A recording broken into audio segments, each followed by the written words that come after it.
Right now, you are breathing. You are watching this video. Somewhere, a child is laughing, and a city is waking up.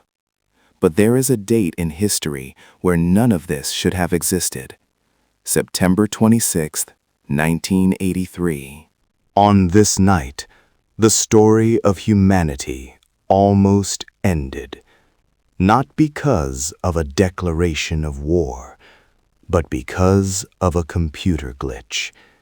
And the only reason we are still here is because of one man who dared to look at a machine and say, "You're lying." To understand the weight of this moment, you have to understand the world in 1983. The Cold War wasn't just cold, it was boiling. The Soviet Union had just shot down a Korean civilian airliner. President Ronald Reagan had dubbed the USSR the evil empire. Both sides were on a hair trigger. If a single missile was launched, the response would be total.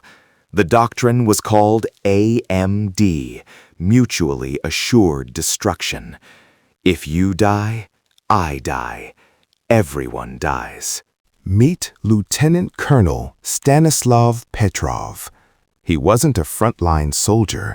He was a software engineer and a duty officer. His job? To sit in a secret bunker called Serpukhov 15 and monitor the Soviet Union's early warning satellites. Just past midnight, the silence of the bunker was shattered. The main computer screamed. A satellite had detected a launch. One Minuteman missile, rising from the United States. Petrov's heart hammered against his ribs. He had 120 subordinates looking at him, waiting for the command. But then, the screen changed. 1 dot becomes 2, 2 becomes 3, then 4, then 5. The computer confirmed it.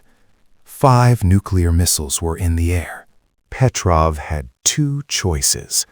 Option 1, follow the manual, report the first strike. The Soviet leadership would launch a full-scale retaliatory strike. Within hours, 3 billion people would be dead. Option 2, disbelieve the most advanced technology the Soviet Union had ever built. Declare it a false alarm.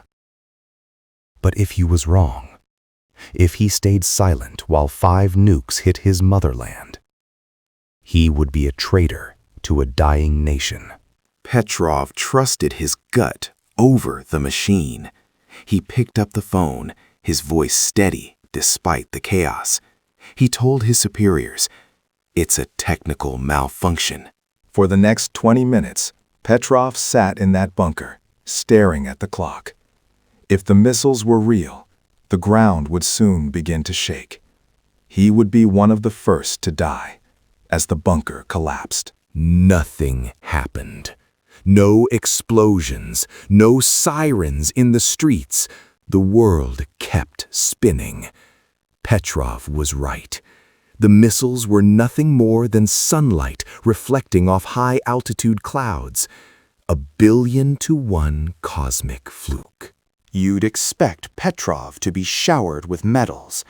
Instead, he was interrogated and eventually forced into early retirement. He lived out the rest of his life in a tiny, cramped apartment, heating his tea on a small stove. Stanislav Petrov died in 2017. He never called himself a hero, but his story is a reminder. Today, we trust algorithms to drive our cars and choose our targets. But it was a human's intuition and his willingness to disobey that saved everything. If you were sitting in that chair, with the siren screaming and the screen flashing red, would you have the courage to do nothing?